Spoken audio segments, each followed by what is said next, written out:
శ్యామ్ ఇన్స్టిట్యూట్లో ఘనంగా జరిగిన గ్రూప్ 2 విజేతల విజయోత్సవ సభ. కాకినాడ ప్రభుత్వ ఉద్యోగాలు సాధించడంలో శ్యామ్ ఇన్స్టిట్యూట్ ఒక బ్రాండ్గా నిలిచిందని, కేవలం పోలీస్ ఉద్యోగాలకే పరిమితం కాకుండా ఏపీపీఎస్సీ గ్రూప్ 2 ఉద్యోగాల్లోనూ శ్యామ్ ఇన్స్టిట్యూట్ విజయకేతనం ఎగరవేయడం అభినందనీయమని ఉభయ గోదావరి జిల్లాల పట్టభద్రుల నియోజకవర్గ ఎమ్మెల్సీ పేరబత్తుల రాజశేఖరం, ఎమ్మెల్యే నానాజీ తనయుడు జనసేన నాయకులు పంతం సందీప్ అన్నారు. ఇటీవల విడుదలైన ఏపీపీఎస్సీ గ్రూప్ 2 ఫలితాల్లో 94 మంది శ్యామ్ ఇన్స్టిట్యూట్ విద్యార్థులు ఉద్యోగాలను సాధించడం అభినందనీయమని కొనియాడారు. శ్యామ్ ఇన్స్టిట్యూట్ అధినేత గుంటూరి శ్యామ్ ఎంతో నిబద్ధతతో, క్రమశిక్షణతో, ఉన్నతమైన విలువలతో ఇన్స్టిట్యూట్ను తీర్చిదిద్దడంతో అనేక మంది పేద విద్యార్థులకు ఉద్యోగాలు అందించే సంస్థగా ఆవిర్భవించిందని అన్నారు. ఏపీపీఎస్సీ గ్రూప్ 2 ఫలితాల్లో 94 పోస్టులను మా విద్యార్థులు కైవసం చేసుకున్నారు. ఇన్స్టిట్యూట్ ప్రారంభించిన 25 ఏళ్లలో 26,000కు పైగా ఉద్యోగాలు సాధించగలమని, 2023 నుంచి 25 ఈ రెండేళ్లలో 7,210 ప్రభుత్వ ఉద్యోగాలు సాధించడం జరిగిందన్నారు. అనంతరం గ్రూప్ 2 ఉద్యోగాలను సాధించిన విద్యార్థులు, వారి తల్లిదండ్రులను ఘనంగా సన్మానించారు. ఈ కార్యక్రమంలో శ్యామ్ ఇన్స్టిట్యూట్ డైరెక్టర్ సుబ్రహ్మణ్యం, ఫ్యాకల్టీలు, విద్యార్థులు పాల్గొన్నారు. ఈ కార్యక్రమంలో పాల్గొన్న విద్యార్థులు, వారి తల్లిదండ్రులకు, శ్యామ్ ఇన్స్టిట్యూట్ అధ్యాపకేతర బృందానికి శ్యామ్ కృతజ్ఞతలు తెలిపారు. నేను శ్యామ్ ఇన్స్టిట్యూట్ డైరెక్టర్ని. మొన్న విడుదలైన ఏపీపీఎస్సీ గ్రూప్ 2 2026 ఫలితాల్లో శ్యామ్ ఇన్స్టిట్యూట్ నుండి 94 మంది సెలెక్ట్ అయ్యారు. అందులో డిప్యూటీ తహసీల్దార్ ఉన్నారు, సబ్ రిజిస్టర్లు ఉన్నారు, లేబర్ ఆఫీసర్లు ఉన్నారు, ఎక్సైజ్ సబ్ ఇన్స్పెక్టర్లు ఉన్నారు.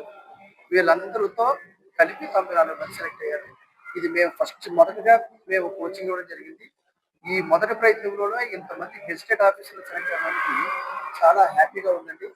దీనికి సంబంధించి ఈ సెలెక్ట్ అయిన పిల్లల యొక్క కష్టాన్ని గుర్తించి, అదేవిధంగా వాళ్ళ యొక్క కష్టానికి తల్లిదండ్రుల యొక్క ప్రోత్సాహం కూడా ఎంత ఉందో వాళ్ళకు కూడా గమనించి వారి తల్లిదండ్రుల్ని సన్మానం చేయాలని ఈరోజు కార్యక్రమం పెట్టడం జరిగింది. ఆ కార్యక్రమానికి ముఖ్య అతిథిగా మన పట్టభద్రుల ఎమ్మెల్సీ గారు పేరాబత్తుల రాజశేఖర్ గారు వచ్చారు. అలాగే రూరల్ ఎమ్మెల్యే పంతం నానాజీ గారు వాళ్ళ అబ్బాయి young and dynamic leader Sandeep గారు వచ్చి మా సభని సక్సెస్ఫుల్గా చేశారు.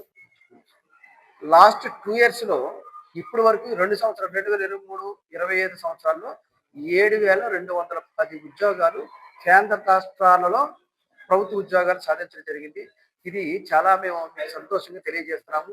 ఇంకా మరిన్ని ఉద్యోగాలు సాధించడానికి మేము సిద్ధంగా ఉన్నామని మీ పత్రికా ముఖంగా మీకు తెలియజేస్తున్నాము.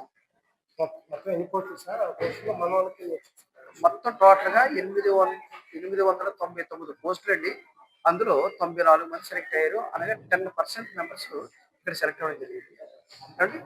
అలాగే ప్రతి ఎగ్జామ్ సంబంధించి ఏ ఎగ్జామ్ పెట్టినా, అటు డిఎస్సిలో కానీ, ఎస్ఐలో కానీ, కానిస్టేబుల్లో కానీ, సెంట్రల్ ఫోర్స్ కానీ, ఏ ఎగ్జామ్స్లో అయినా సరే 2 రాష్ట్రాల్లో అత్యంత ఉద్యోగాలు అనేవి మా సంస్థ నుండే వస్తున్నాయి అనడానికి మేము చాలా గర్వంగా మీకు తెలియజేస్తున్నాము.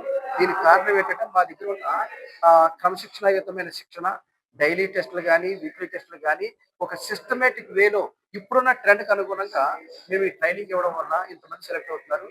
ఈ సెలక్షన్ అనేది మాకు చాలా ఆనందంగా ఉందని మీకు తెలియవస్తుంది. Thank you very much.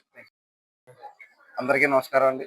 ఇవాళ మన కాకినాడ రూరల్లో ఏదైతే శ్యామ్ ఇన్స్టిట్యూట్ ఉందో, ఇన్స్టిట్యూట్లో దగ్గర గత 2 సంవత్సరాలుగా 7,210 గవర్నమెంట్ పోస్టులు అయితే సాధించడం జరిగింది. అదేవిధంగా మొదటి ప్రయత్నంలోనే 94 మందిని మనం సబ్ రిజిస్టర్గా అయితేనేమి, సబ్ ఇన్స్పెక్టర్ ఆఫ్ ఎక్సైజ్ అయితేనేమి, ఇలాగ అనేక విధాలుగా కూడా మనం ఇక్కడ నుంచి మన ఇన్స్టిట్యూట్ దగ్గర నుంచి సాధించుకోవడం జరిగింది.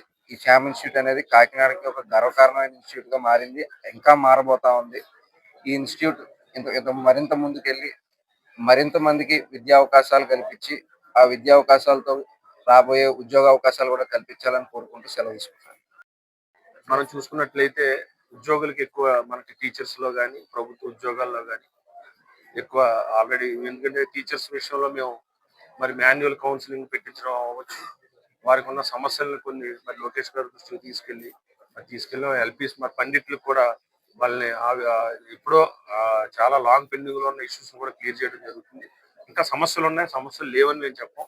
అన్ని సమస్యలను కూడా మరి ప్రభుత్వ ఉద్యోగులతోని, టీచర్స్ తోని, అందరితోని కూడా మరి వాళ్ళ సమస్యను ఎప్పటికప్పుడు తెలుసుకుంటూ ప్రభుత్వం దృష్టికి తీసుకెళ్లి పరిష్కారానికి కృషి చేస్తాం.